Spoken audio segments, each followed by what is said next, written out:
నమస్కారం, చంద్ర టీవీకి స్వాగతం. ముందుగా ముఖ్యాంశాలు. విశాఖపట్నంలో ఘనంగా యోగా డే వేడుకలు, పాల్గొన్న ప్రధాని మోదీ.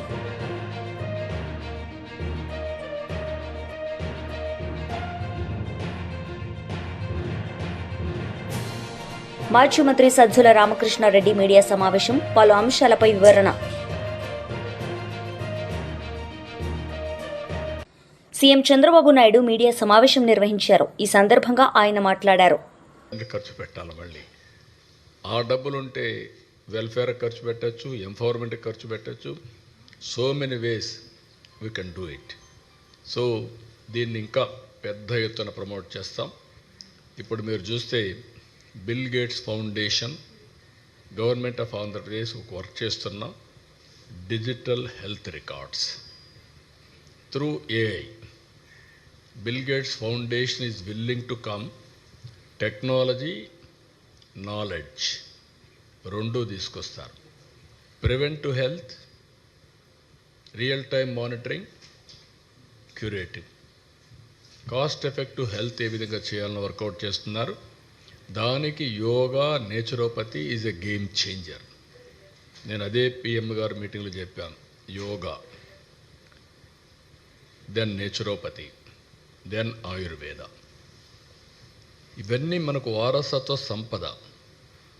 దాన్ని రివైవ్ చేసిన వ్యక్తి ప్రధానమంత్రి నరేంద్ర మోడీ గారు. రెండో పక్కన ఏదైతే గ్రీన్ ఎనర్జీ, ఇంకొక పక్కన మీరు చూస్తే స్వచ్ఛ భారత్, మూడోది natural farming.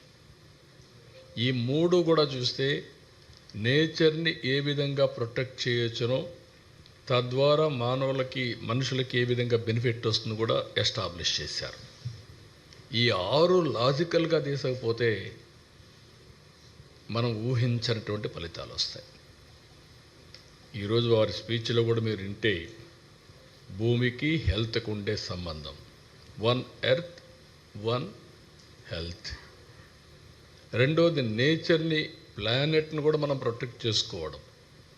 Green energy, what is happening earth మనం చూస్తే టోటల్ పొల్యూషన్, ఫెర్టిలైజర్స్, పెస్టిసైడ్స్ కొట్టి అది మొత్తం పొల్యూట్ అయిపోయింది. ఇటీవల కాలంలో మీరు చూస్తే పంజాబ్ నుంచి, ఒకప్పుడు దేశానికి అన్నం పెట్టిన రాష్ట్రం పంజాబ్, ఈరోజు ఢిల్లీకి ఎవ్రీడే ఒక ట్రైన్ క్యాన్సర్ పేషెంట్తో వస్తుంది, స్పెషల్ ట్రైన్. మేము కూడా టాప్ 8-9 డిసీజెస్ అని ఐడెంటిఫై చేసాం. అవన్నీ కూడా లాజికల్గా తీసుకెళ్తాం. దానికి నాంది పలికిన రోజు ఈరోజు international yoga day. Will work it out.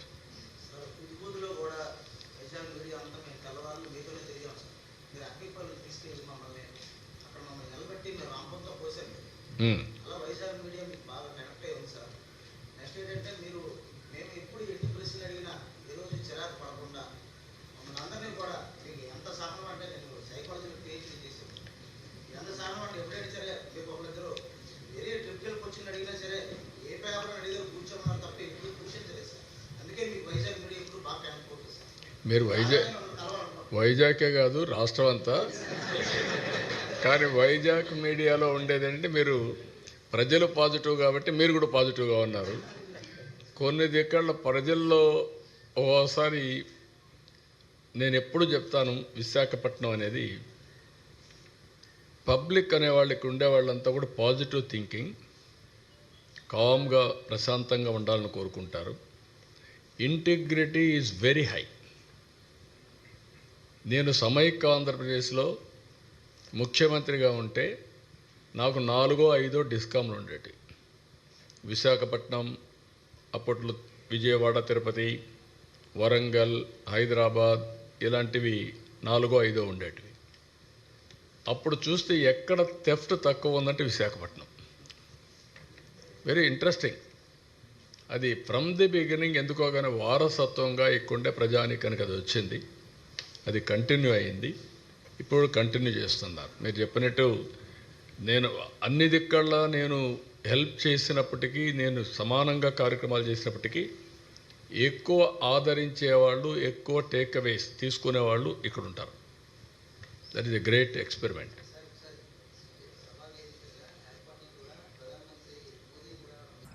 మాజీ మంత్రి సజ్జల రామకృష్ణారెడ్డి మీడియా సమావేశం నిర్వహించారు. ఈ సందర్భంగా ఆయన మాట్లాడారు. అక్కడి నుంచి షిఫ్ట్ అయితే ఇదే రోజు చంద్రబాబు నాయుడు గారు ముఖ్యమంత్రిగా అక్కడికి వెళ్ళి దాన్ని పార్టిసిపేట్ చేశాక మళ్ళీ మీడియాతో మాట్లాడినట్టున్నారు.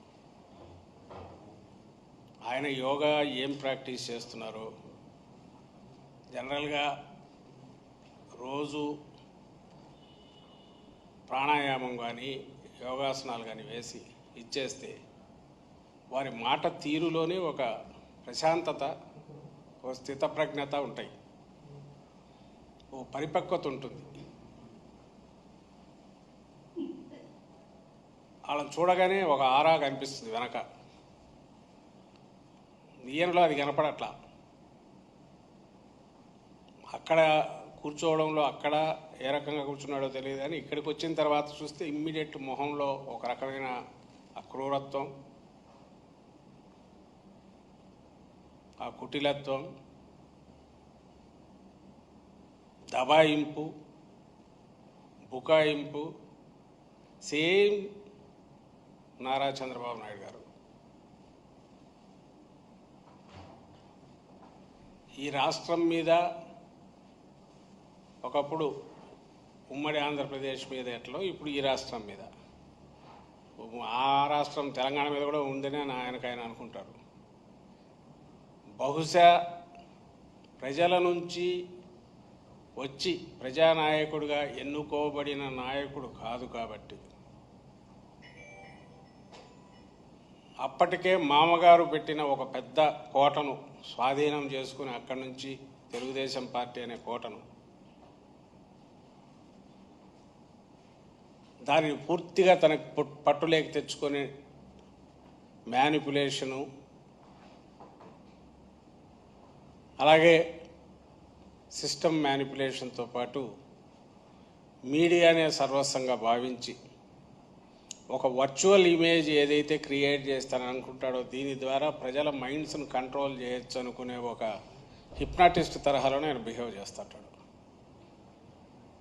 అధికారంలోకి ప్రజల నుంచి రాలే కాబట్టి ప్రజలకు తను ఆ బాధ్యుడు కాదు అనేది ఆయన మొహంలో ఎప్పుడూ కనిపిస్తుంది. ఇంకా రాజకీయ పార్టీలను నాయకులను అసలు లెక్క వేసుకోడు. ఆయన మాటల్లో ప్రతిసారి అదే కనిపిస్తుంది. ఈరోజు అదే కనిపించింది. ఎవరో ఏదో అడిగితే దానికి సమాధానం ఇంకేదో ఇస్తాడు, మీడియాను తిడతాడు. మేము అదే అంటుంటాం మీడియాను, మీరు చంద్రబాబు నాయుడు గారిని ఈ క్వశ్చన్లు ఎందుకు వేరని. మేము అడగడానికి ఒక ఇది ఉంటుంది, ఎందుకంటే ఆ క్వశ్చన్లకు ఆయన ఆన్సర్ ఇవ్వడు కాబట్టి అడిగి ఏమైనా రాబడదామని. బట్ ఆయన చేసేవన్నీ కూడా ఎదుటివాడి మీద తోసి అక్కడ మీరు ఎందుకు అడగరని అడుగుతుంటాడు, మనం చేయనివి కూడా మన మీద వేసి.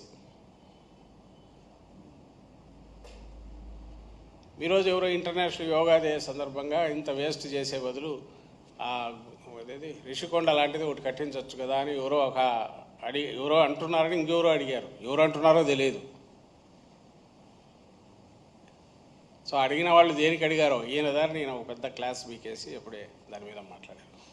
అలాగే వైజాగ్ అంతా క్యాపిటల్ చేసుకుని గంజాయి ఎక్కడుండో తాట తీస్తానంటున్నాడు. ఓ పక్క అక్కడ వీధుల్లోనే అమ్ముతున్నారు. నిన్న కూడా భీమవరంలో ఆ పిల్లలంతా తాగి ఇది చేసినారని అంటారు. మా కుప్పంలో ఇట్లా జరుగుతుంది, ఇది కూడా జగన్ గారి పుణ్యమే అని అది కూడా అంటాడు. ఒరే స్వామి, నువ్వు ఆన్సర్ ఇవ్వాల్సిన ఆయన వీటన్నిటికీ జరుగుతున్న వాటికి. నీ కుప్పంలోనే అట్లా జరుగుతోంది, ఎందుకు నువ్వు సంజాషి ఇవ్వాలని అంటే, నా కుప్పంలోనే ఇట్లా జరుగుతుంది అంటే మొత్తం జగన్ గారే బాధ్యత వహించాలని కూడా దబాయి. రైతు ధర్నాలో మాజీ మంత్రి ఎమ్మెల్యే పాల్గొన్నారు. ఈ సందర్భంగా ఆయన మాట్లాడారు. అసలు రైతులకు కేసీఆర్ చేసినంత పని ఈ భారతదేశంలో ఎవరైనా చేసినారే? కేసీఆర్ వచ్చినాడు పొద్దున్న దాకా 3 గంటల కరెంటు, దొంగ రాత్రి 3 గంటల కరెంటు ఉండే. దాన్ని మార్చి బాయికాడ కూడా 24 గంటల నాణ్యమైన కరెంట్ ఇచ్చి చూపింది కేసీఆర్. ఈ భారతదేశంలో రైతుకు 24 గంటల కరెంటు ఉచితంగా ఇచ్చింది ఒకే ఒక్క పార్టీ, అది బీఆర్ఎస్ పార్టీ, గులాబీ జెండా. ఇవాళ దాన్ని ఇవ్వమంటే కూడా నువ్వు మళ్ళీ మోటార్లు కాలుతున్నాయి, ట్రాన్స్ఫార్మర్లు కాలుతున్నాయి. నువ్వు వచ్చినాక మున్పటి లెక్క క్వాలిటీ కరెంట్ వస్తలేదు. ఇక రైతు బంధు కేసీఆర్ ఉండగా నాట్లకు రైతు బంధు పడుతుండే. రేవంత్ రెడ్డి వచ్చినాక ఓట్లకు రైతు బంధు పడుతుంది. అవునా కాదా? అప్పుడేమో పార్లమెంట్ ఎలక్షన్లు, ఎంపీ ఎలక్షన్ల ముందు ఒక్కసారి వేసిండు. ఇప్పుడు సర్పంచ్ ఎలక్షన్లు వస్తున్నాయి, జడ్పీటీసీ ఎలక్షన్లు వస్తున్నాయని మళ్ళొక్కసారి ఓట్ల ముందు ఇప్పుడు రైతు బంధు ఎత్తుండు. నడిమిట్ల 2 ఎగ్గొట్టిండా లేదా? పోయిన వానకాలం ఎగ్గొట్టిండు. మొన్నటి యాసంగిలా మండలానికి ఒక్క ఊరికేసిండు, అన్ని ఊర్లు ఎగ్గొట్టిండు. అంటే రేవంత్ రెడ్డి నీ సంగతి అర్థమైపోయింది మా రైతులకు. కేసీఆర్ కరోనా వచ్చినా, కరోనా కష్టకాలంలో ఆదాయం లేకపోయినా ఆనాడు కేసీఆర్ గారు ఎమ్మెల్యేల మంత్రుల జీతాలు బంద్ పెట్టిండు, రైతులకు మాత్రం రైతు బంధే చూపించిండు కేసీఆర్. కానీ నువ్వు ఇవాళ ఓట్లకు రైతు బంద్ వేస్తున్నావు. 15,000 ఇస్తా అన్నావు, ఇవాళ నడిమిట్ల 2 రైతు బంధులు ఎగ్గొట్టినావు. 2 రైతు బంధులు అంటే ఒక్కొక్క రైతుకు ఒక్కొక్క ఎకరానికి 12,000 ఇవాళ రేవంత్ రెడ్డి బాకీ ఉన్నాడు. అంటే రైతులంతా అమాయకంగా కనబడుతున్నారా? నడిమిట్ల 2 ఎగ్గొడతా, ఇప్పుడు ఓట్ల ముంగట ఎత్తే మళ్ళీ వడ్డేని ఓట్లు గుద్దుతారు అనుకుంటున్నావు. ఏంది బిడ్డ? తప్పకుండా నువ్వు ఆ 12,000 బాకీ పడ్డ ఎకరానికి 12,000 ఇస్తేనే రేపు లోకల్ బాడీ ఎన్నికల్లో నీకే రైతన్న ఓటేస్తాడు, లేకపోతే ఒక్క రైతు కూడా నీకు ఓటేయడు బిడ్డ, జాగ్రత్త అని చెప్పి నేను హెచ్చరిస్తా ఉన్నా. అంటే ఆయనకే తెలివి ఉందనుకుంటుండు, అతి తెలివి చూపిస్తున్నాడు. నడిమిట్ల 2 ఎగ్గొట్టిండు, ఇప్పుడు ఒక్కసారి ఎత్తగా నాకు మళ్ళా పట్టాయి ఓట్లు అనుకుంటుండు. రైతుల్ని మనం చైతన్యపరచాల్సినటువంటి అవసరం ఉంది. అదే విధంగా రుణమాఫీ అన్నాడు. మీరందరూ చూసిండు. 7 రూపాయలు అమ్మవారి మీద ఒట్టు పెట్టిండు, యాదగిరి లక్ష్మీ నరసింహస్వామి మీద ఒట్టు పెట్టిండు, మన మెదక్ చర్చి మీద ఒట్టు పెట్టిండు. 15 ఆగస్టు లోపల రుణమాఫీ చేస్తా అన్నాడు. అయిందా రుణమాఫీ? ఇలా రుణమాఫీ కాని వాళ్ళు శైలావట్టుగా ఇలా సగం మందికి రుణమాఫీ కాలే. నీకు కూడా కాలేదా? మా ప్రభాకర్ కూడా కాలేదట. అయితే ఇవాళ చెప్పింది ఏంది? ఆ రోజు ఒక్క ఏడాది కడుపు కట్టుకుంటే 42,000 కోట్లు వస్తాయి, ఒక్క ఏడాది కడుపు కట్టుకుంటా 42,000 కోట్ల రుణమాఫీ చేస్తా అన్నాడా? మరి ఇప్పుడు చేసింది ఎంత? చేసింది 40 పైసలు, ఎగబెట్టింది 60 పైసలు. 20,000 చేసినా అంటుండు, కానీ రైతులకు పడ్డది 15,000-16,000 కూడా దాటలే. చెప్పిందేమో 41,000 42,000 కోట్లు, పడ్డాయేమో 15,000-16,000 కోట్లు. అంటే ఇప్పుడు రేవంత్ రెడ్డిని అడుగుతున్నా, నువ్వు కడుపు కట్టుకోలేదా? మరి ఎందుకు రైతులకు పూర్తి రుణమాఫీ చేయలేదో సమాధానం చెప్పాలి. అసలు నువ్వు ముఖ్యమంత్రివా? ఆ కుర్చీ ఇజ్జత్ చేయబట్టివి. ఏం చెప్పిండు? మీరు టీవీలో చూసిండు. 2 లక్షల మీద ఉన్న వాళ్ళు కట్టుర్రి, నేను క్షణంలో ఇసి పారెత్త పైసలు, ఒకటే క్షణం. 2 లక్షల మీది కట్టుర్రి, మీరు కట్టంగానే మీ మీది రుణం 2 లక్షలు మాఫీ చేస్తా అన్నాడా లేదా? టీవీలలో చూసిందా లేదా మీరు?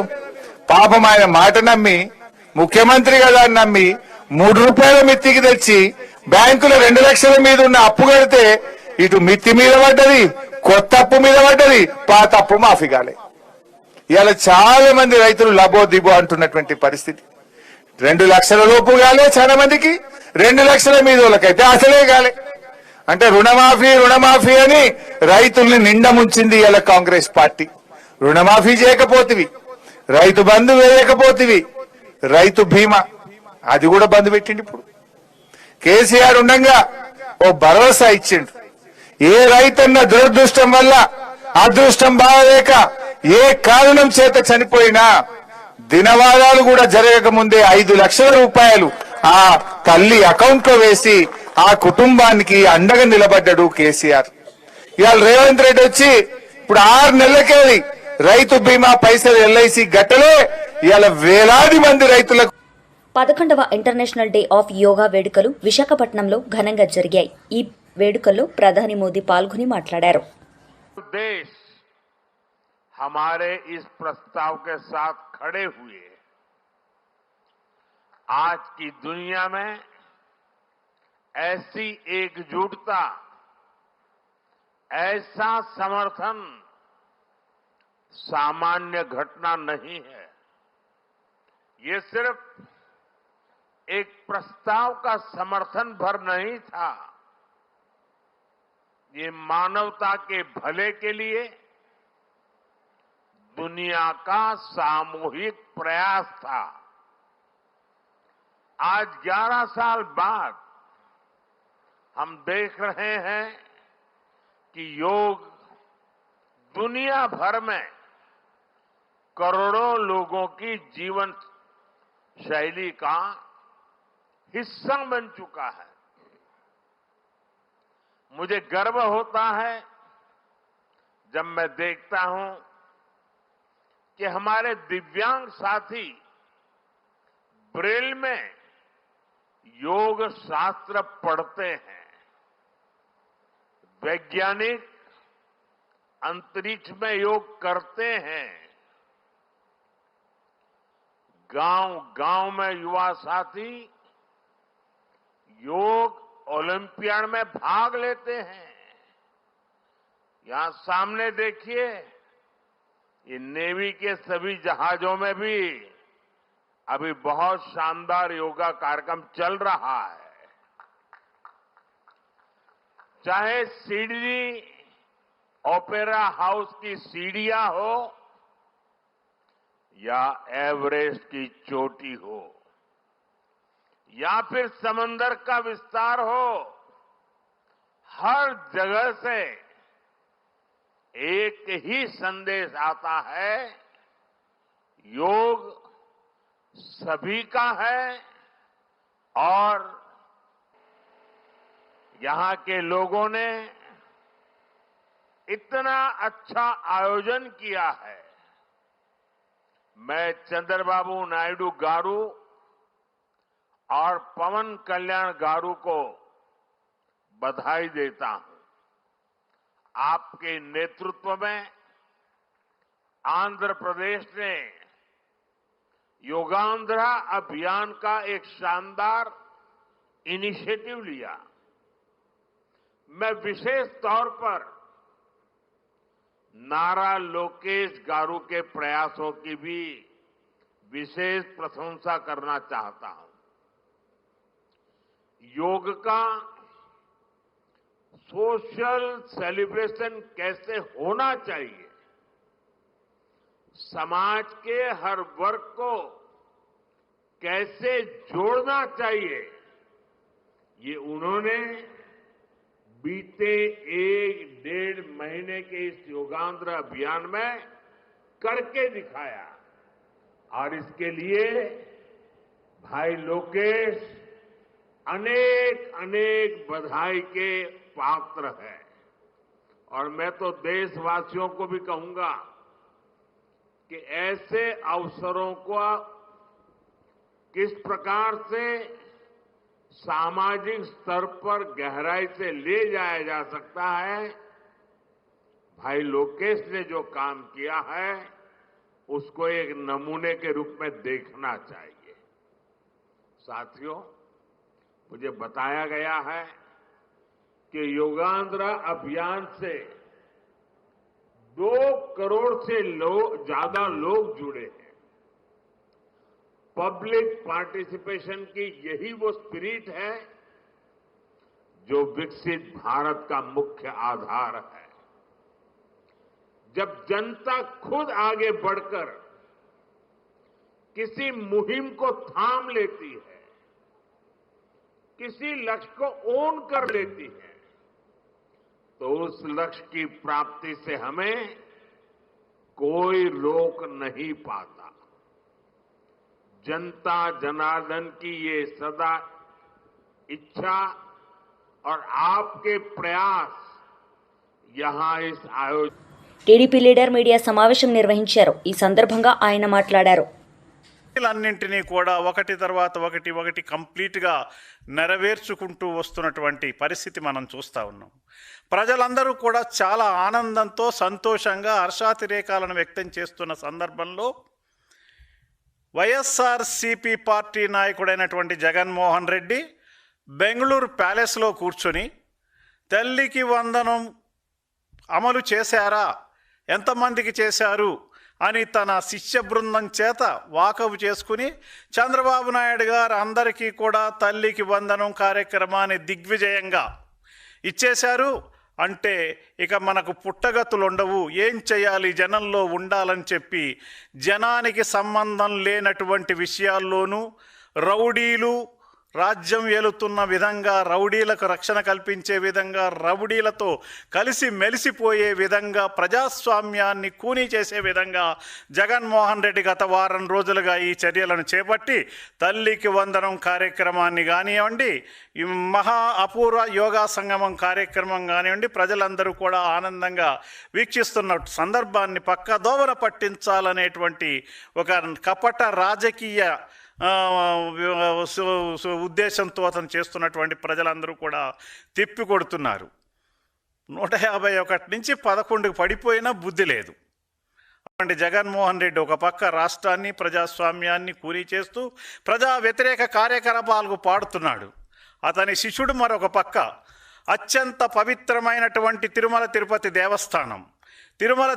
దేవస్థానంలో నిత్యం జరుగుతున్నటువంటి అనేక కార్యక్రమం కూడా న్యాయం జరుగుతుంటే 2 సార్లు చైర్మన్గా పనిచేసినటువంటి భూమన కరుణాకర్ రెడ్డి నిత్యం అసత్య ప్రచారాలతో తిరుమల తిరుపతి దేవస్థానాల యొక్క పవిత్రతను మంట గలిపే విధంగా అతను వ్యవహరిస్తున్నాడు. ఎందుకు? ఈ రాష్ట్రం పురోగతిని కానీ, ఈ రాష్ట్రం అభివృద్ధి చెందటం కానీ, ఈ రాష్ట్రంలో సంక్షేమం జరుగుతుండటం కానీ ఆ వైఎస్ఆర్సీపీ పార్టీకి ఇష్టం లేదు. అందుకని ఒక పక్క జగన్మోహన్ రెడ్డి, వారి శిష్య బృందం, అతను మెయిన్ శిష్యుడైనటువంటి తిరుమల తిరుపతి దేవస్థానంలో కంప్లీట్గా కాన్సన్ట్రేషన్ చేసినటువంటి కరుణాకర్ రెడ్డి ఈ రకంగా ఒక తప్పుడు విధానాల ద్వారా, తప్పుడు ప్రచారం చేయటం ద్వారా ప్రజల్లో ఏమయ్యే పరిస్థితిని నెలకొల్పాలని వారు అనుకుంటున్నారు.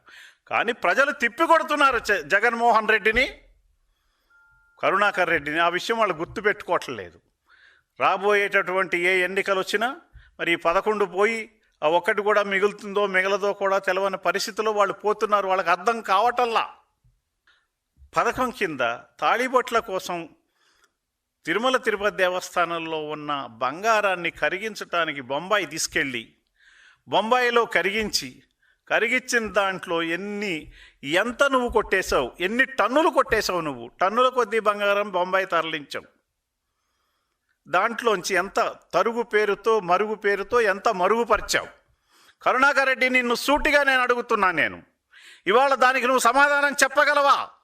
వైసీపీ లీడర్ మీడియా సమావేశం నిర్వహించారు. ఈ సందర్భంగా ఆయన మాట్లాడారు. అందులోనూ మాస్క్ జగన్ గారు వస్తుంటే ఎవరన్నా ఆపగలరా జనాన్ని?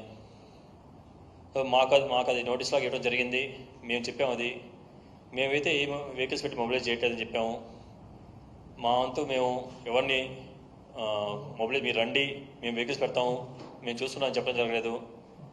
అది కూడా వాళ్ళ నాన్నగారు అతని గుర్తుగా భోజనాలు పెడతాం అనుకుంటే దాన్ని కూడా వాళ్ళు అబ్జెక్షన్ పెట్టారు. అతను అన్నీ తయారు చేసుకుని కూడా అది ఆపేసుకున్నాడు. పాపం అది ఇంకా అతను ఆ బాధలో ఉన్నాడు. మా కొడుకు ఫస్ట్ ఇయర్ దీనికి కూడా నేను భోజనం పెట్టకపోయానని అది కూడా మేము అతను ప్రెస్ మీట్ ఇచ్చాడు, చూసి ఉంటారు మీరు. అంత వాళ్ళు ఏడితే దాన్ని ఒప్పుకున్నాము. ఆ రోడ్డు సన్నదంటే దానికి అందులోకి ఎవరు వెళ్ళకుండా ఆపుకున్నాము. వాళ్ళు పెట్టిన వాటిని ఒప్పుకున్నాము మేము.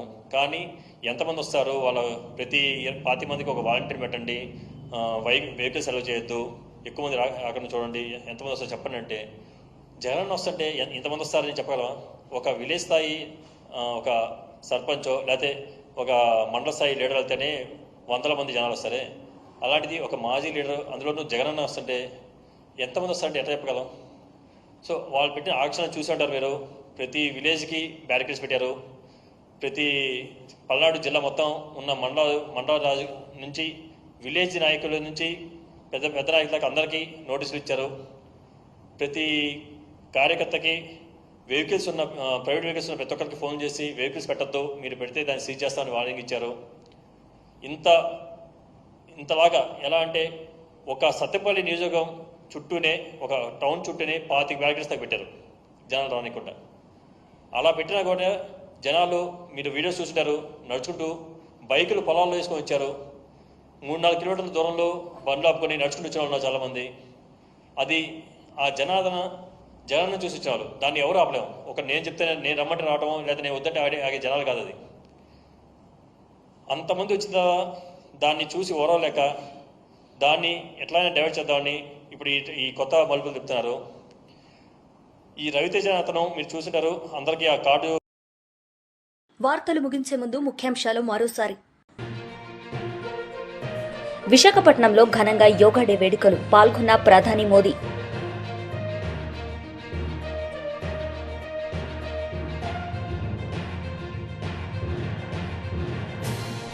మాజీ మంత్రి సజ్జల రామకృష్ణారెడ్డి మీడియా సమావేశం, పలు అంశాలపై వివరణ. ఈ వార్తలు ఇంతటితో సమాప్తం. తిరిగి ప్రసారమయ్యే వార్తల్లో మళ్ళీ కలుద్దాం. అంతవరకు సెలవు. చూస్తూనే ఉండండి చంద్ర టీవీ. నమస్తే.